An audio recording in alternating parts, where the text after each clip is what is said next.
Pagka-click nyo nga ay mapupunta nga kayo dito sa kanilang platform. Guys, unang-unang dapat natin gawin kailangan meron na kayong account kay Shopee. Kung wala pa kayong account guys, madali lang gumawa ng account dahil pwede nyo lang po siyang i-link sa Facebook ninyo or sa Gmail niyo kung may Gmail kayo. Ngayon ay meron na kayong Shopee account, pupusid na tayo sa next step kung saan na mag-register tayo as a affiliate ni Shopee po. Makikita nyo sa may baba guys, may mga icon dyan, hanapin nyo lang po yung me.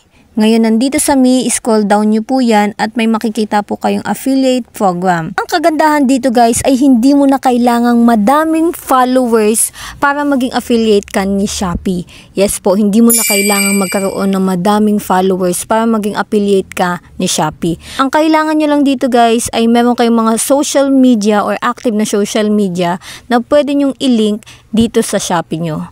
Kahit isang platform guys ay pwede po kayong maging affiliate ni Shopee. Isa na din sa kailangan nyo dito guys ay sipag at tiyaga at consistent na pagpo-post dahil guys kahit natutulog kayo gamit yung link ninyo at makabili doon sa link ninyo. Kaya kahit na natutulog kayo guys ay kikita pa rin kayo. Basta may video lang po kayo or content doon sa isang product.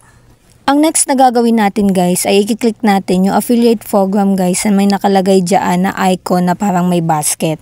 I-click nyo lang po yan at mapupunta po kayo doon sa affiliate program registration po nila. Ito po yung makikita po ninyo sa affiliate registration po nila. Dito nyo po makikita kung paano po yung earning procedure po ng commission po nila. So makikita nyo po may 3 step to earn commission. Mag-find lang po kayo ng product, share yung product, tapos mag-earn sa bawat order po na bibili doon sa link po ninyo. Huwag kayong mag-alala guys dahil i-guide ko po kayo ng step by step kung paano po yung pag-post, paano po ang registration dito, paano po yung pag-add ng link ng product ninyo doon sa content na ginawa ninyo or content video na ginawa ninyo dito sa may Shopee. Okay, ang next step na gagawin natin guys ay ililink na natin yung mga social media na meron tayo guys. Dito guys ay may makikita kayo individual or enterprise. I-click nyo lang po yung individual guys. Sa may baba niyan guys, choose your promotion platform. So mamimili kayo kung ano yung mga platform po ninyo or social media na active po kayo at meron kayo. Doesn't matter guys kung isa lang yung platform na ililink ninyo, 2 or 3, basta mas higher kasi na ma-approve kayo sa registration ninyo. Pag madami kayong platform, may chance na ma-approve yung affiliate program po ninyo sa pamamagitan po ng mga platform na to. Kaya much better din po na 2 or 3. Ngayon guys, sa pag-link sa Shopee, i-click nyo lang po yung add or yung plus sign na add, tapos mag-automatic na mag-link po yung Shopee account po ninyo dito sa affiliate registration. Ito po yung makikita po ninyo kapag nag-link na po yung Shopee account po ninyo doon sa registration. Ngayon ay ililink naman natin yung TikTok account natin. Sa pag-link ng TikTok guys, make sure guys na alam nyo po yung ginamit po ninyo, number ba or email doon sa TikTok account po ninyo para malink po doon sa Shopee. Minsan kasi nag-error kasi nga po iba po pala yung Gmail account po na ginamit po ninyo versus po doon sa TikTok na ginamit po ninyo. May possibility na ganun po guys. Basta alamin nyo lang po kung ano po yung ginamit ninyo na Gmail sa paggawa po ng TikTok ninyo. Sa pag-link sa TikTok guys, medyo mag-wait lang po kayo kasi ino-authorize pa ni TikTok yung link sa Shopee guys. Tapos click nyo lang po yung continue guys. Ibig sabihin nun na binibigyan nyo po ng access si Shopee na ma-check yung profile po ninyo at mga information po ninyo dito po sa TikTok. Kapag okay po kayo sa term and condition po nila or policy, continue nyo lang po yan. Again guys, kapag fully verified na po yung TikTok po ninyo at nakalink na po sa Shopee, ito po yung makikita po ninyo or mag-a-appear po dun sa screen. Sa may left side po ay may green na check po. So ibig sabihin nun nakalink na po yung TikTok po ninyo sa Shopee. Ngayon guys, ay kung gusto nyo pang i-link yung Facebook ninyo, ganito yung gagawin ninyo. Ang unang-unang gagawin ninyo guys ay make sure na bago nyo i-link, meron na kayong Facebook page. Any page guys, basta meron kayong page doon sa certain na Facebook ninyo. Bakit? Dahil kapag ililink nyo na po siya, humihingi siya ng Facebook page. Kung wala pa kayong Facebook page, gusto ni Shopee na mag-create kayo ng page. Kaya minsan bumabagal yung pag-link ng Facebook niyo dito sa Shopee dahil wala pa kayong Facebook page. Pero guys, again, hindi mo kailangan na lahat ng platform ninyo pwede nyo i-link or gusto nyo i-link dito sa Shopee. Hanggat maaari nga daw ay isang platform or dalawa, okay na yun guys. As long as active po kayo doon sa social media na yun, na nilink nyo po dito. Pero kung gusto nyo pa rin na mga link ang Facebook page po ninyo dito, yun po yung gagawin ninyo. Malaki yung chances po ninyo na ma-approve dito sa Shopee. Bilis lang yung paggawa guys. Punta lang po kayo sa may Facebook profile po ninyo. I-click nyo po yung sa right side na makikita po ninyo. Tapos guys, punta po kayo dito. May makikita kayong see more. Click nyo lang po yan. Scroll nyo po sa baba at may makikita kayong page. Dito sa page guys, may makikita kayong plus create. Click nyo lang po yan at mapupunta po kayo dito. Click nyo po yung personal. Tapos gawa lang po kayo ng page name po. Tapos wait lang po kayo ilang seconds at boom, meron na po kayong page. Ngayong meron na po kayong page, pwede nyo na pong i-link yung Facebook page po ninyo doon po sa Shopee. Click nyo lang po yung add guys. Tapos maglilink na po yan siyang kusa. Wait nyo lang po na ilang seconds. Tapos i-continue nyo lang po para ma-verify po kayo. Tapos guys, hihingi po yan ng link. Sa pagkuha ng link guys, balik po kayo sa Facebook, punta po kayo sa 3 dot, i-click nyo po yung copy link, tapos i-paste nyo po dito sa Shopee. After nyan guys, at boom, na-link nyo na ang inyong Shopee sa Facebook po ninyo. Ang next step naman na gagawin natin ay register na natin at isasubmit na natin yung application po natin. Ilalagay nyo lang po yung contact number po ninyo, tapos yung active na email number ninyo. Sa email number guys, may makikita kayo ng send code, isend nyo lang po yung code. Sa mga hindi pa po nakakaalam, yung send code guys ay makikita nyo po yan doon sa email po na ginamit po ninyo. Doon nyo po makikita po yung code na sinend po ni Shopee. Tapos guys, ilagay nyo lang po yung referral code ko po. Tapos submit. Mag-wait lang po kayo at mag-i-email po si Shopee po sa inyo. Check nyo po yung email po ninyo guys. Antayin nyo lang guys na i-review ni Shopee po yung application po ninyo at boom! Congratulations guys, isa ka ng Shopee affiliate. Makikita nyo din po sa inyong email guys na approve na po kayo na maging Shopee affiliates or ambassador po ni Shopee. Ngayon guys, ang next step naman na gagawin natin ay aalamin po natin kung paano yung function or commission naman po ni Shopee dito. Balik po kayo sa may Shopee apps at hanapin nyo po uli yung affiliate program. Dito sa affiliate program, iba na po yung mag-a-appear sa inyo kapag na-approve na po kayo. Ito po yung mag-a-appear po sa inyo kapag kayo po ay approve na maging affiliate ni Shopee.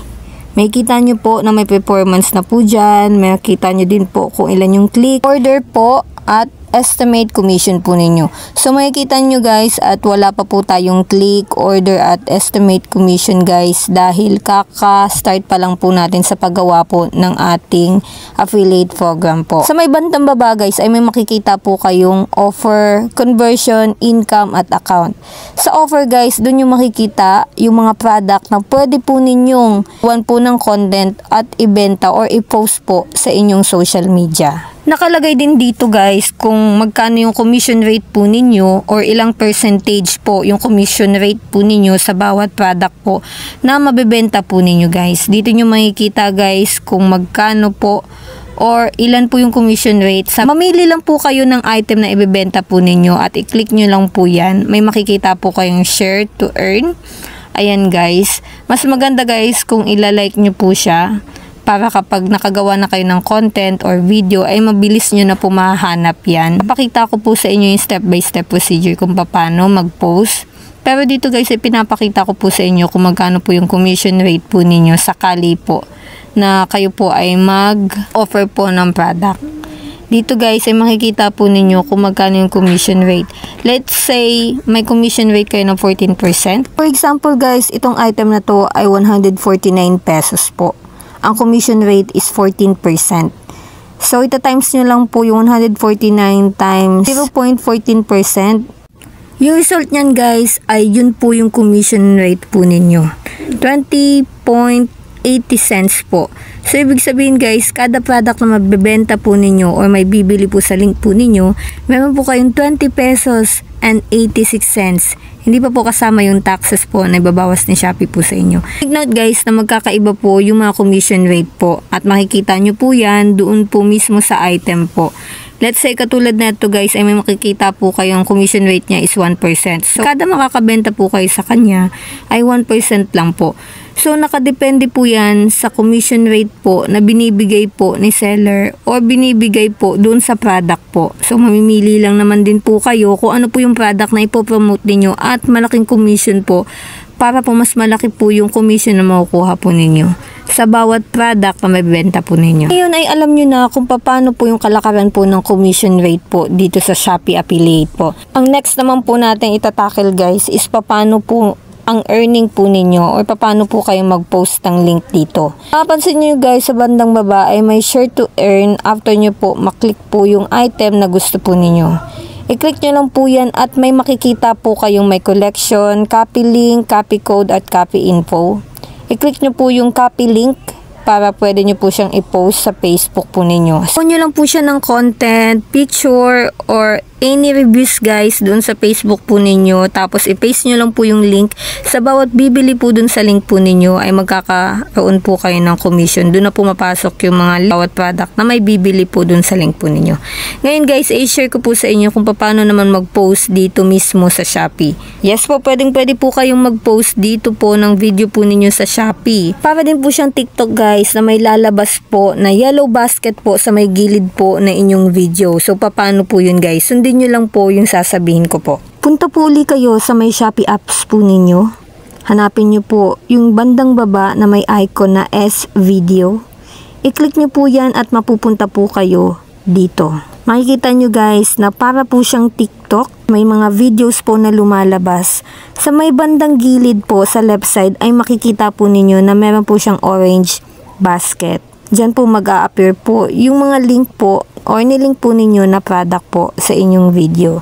Ngayon guys ay magpo-post po tayo. Paano mag-post? Hanapin nyo po. Meron po kayo makikitang plus sign po na icon dyan na video. I-click nyo po yan at mapupunta po kayo dito. Kung may content na kayo na record or na video na nagawa guys, hanapin nyo na lang po sa my library po ninyo at i-click nyo na lang po. I-add nyo lang siya guys at i-click nyo lang po yung next. Ito po yung makikita po ninyo. Pwede po kayong mag-voice over dito. Pwede po kayong mag-edit dito guys. Pwede po kayong mag-add ng music. Pwede po kayong maglagay ng filter. Pwede po kayong maglagay ng text. Pwede po kayong maglagay ng mga emoji or sticker guys.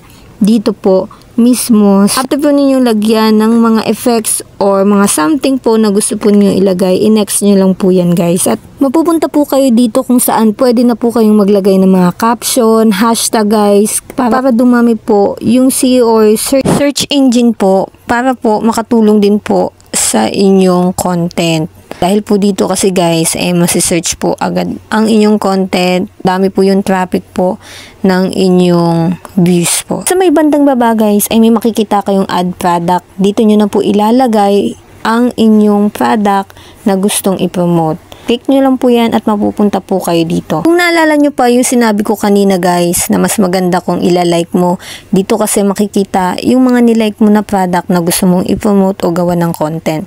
Mas mabilis kasi guys kapag nilike mo na yung product na gusto mong i-promote. I-add mo lang yan siya guys, makikita nyo po na naka-add na po yung ating product at ready to post na po siya. Kung nakalink ang inyong IG or Facebook, pwede nyo i-click ang Facebook ninyo or IG guys para mag-automatic po na mag-post po ang inyong content doon mismo. Select nyo lang po yung post, tapos mag-wait lang po kayo ng ilang seconds at boom! Meron na po kayong post sa inyong Shopee account po. Kung gusto niyo naman makita ang inyong products or ilan na po yung views sa inyong content, ilang po itong icon na to at mapupunta po kayo doon po mismo sa account po ninyo. Ngayon ay alam nyo na kung paano mag-post guys. I-share ko naman sa inyo kung ano yung mga multi-function po ng ating affiliate form. So, yung una guys, in-explain ko na sa inyo kung ano yung function ng offer. Sa may baba guys, may makikita kayong conversion. Sa conversion guys, ay makikita nyo po yung commission po ninyo kung unpaid, pending, complete, or canceled. Sa income naman guys, ay papasok po or makikita po dyan yung monthly income na pumapasok po sa inyo. Ang breakdown naman guys, ay makikita nyo din po yung sa social media nyo kung saan kayo kumita. And guys, dito naman tayo sa account. Dito nyo po makikita kung ano po yung payment method po, kung paano nyo po withdrawin yung income po ninyo. Sa may bandang taas, may please complete your account information guys. Pwede naman po siyang i-pending kung wala pa po kayong bank account. Ngayon ay, kung if ever guys na may kukunin na kayo na income sa inyong affiliate, punta lang po kayo sa Go Settings po at i-set up nyo lang po yung payment settings po ninyo. Kasama na dun guys kung anong account type, kung ito po ay for local, individual, or international. Click nyo lang po yung adult guys. Kung kayo po ay minor, kailangan po ng parent consent po yan. Tapos yung beneficiary full name, kung kanino po nakapangalan yung card guys. Siningit ko lang to guys kasi baka kasi wala pa kayong ATM savings card. Pwede po kayong kumuha ng ATM savings card guys. Meron po akong ginawang tutorial. Pero guys, kung sakali na hindi pa sa inyo yung ATM card, pwede naman po yung beneficiary name ay kanya po nakapangalan. Para sa inyong kaalaman, hindi po sila nag-a-accept ng GCash po. Kailangan po locally issue na savings card guys. Isa din sa dapat nyong tandaan guys, napili lang din po yung mga ATM card na ina-accept po nila. Sa second naman guys ay ilalagay nyo po yung bank info po ng card po ninyo. Sakali kung saan po naka-address or saan nyo po inabail, kung aling branch nyo po inabail ang bank po ninyo. Ilalagay nyo lang po yung statement of account po dyan. Isa yan sa mga kailangan. Tapos guys, proceed na po kayo doon po sa Infotax. Dito sa Infotax guys ay may nakalagay yes or no dyan kung BIR registered po kayo. Kung kayo po ay may tindahan po guys at gusto mag-affiliate, ayan po, i-click nyo lang po yung BIR registered dahil humihingi po yan ng 2023 po na tax info. Pero guys, sakali guys na for affiliate lang po kayo, i-click nyo po yung no, lagay nyo lang po yung address po ninyo, valid ID kung meron kayong primary valid ID. Take note pala guys, may mga iilan lang din yung mga ina-accept nila na valid ID. Pero itry nyo po kung pwede po yung national ID po natin. Tapos lagay nyo lang po yung taxpayer name. Taxpayer name guys, yun po yung may-ari ng card po Tapos guys, TIN number po niya. Skip nyo na lang po yung DTI registered po. Dahil optional lang naman yan guys, doon lang po yan sa may mga inaalaga ang business name. Tapos guys, submit nyo lang po. Mag-wait lang po kayo ng email po nila para po malaman po na okay po. If sakali guys na wala kayong ma-receive na email po from inyong Gmail, okay lang yan guys, basta pag ganito po yung itsura niya na nag-appear po sa inyong platform is okay na po yun. Approve na po siya ni Shopee. Malalaman mo na okay na siya kasi wala na pong go to settings po. Dahil nakaset up na po lahat po ng information doon sa affiliate account. Ganun lang po kadali mag-post po dito sa Shopee guys. At kung nakatulong yung video na to, huwag niyo pong kalimutan mag-subscribe. Click niyo na lang din po yung bell button para sa tuloy-tuloy na panunood mga informative video na makakatulong po sa inyo dahil ang video natin dito ay makakatulong po sa ating mga kababayang Pilipino. This is Yanch and see you to my next video.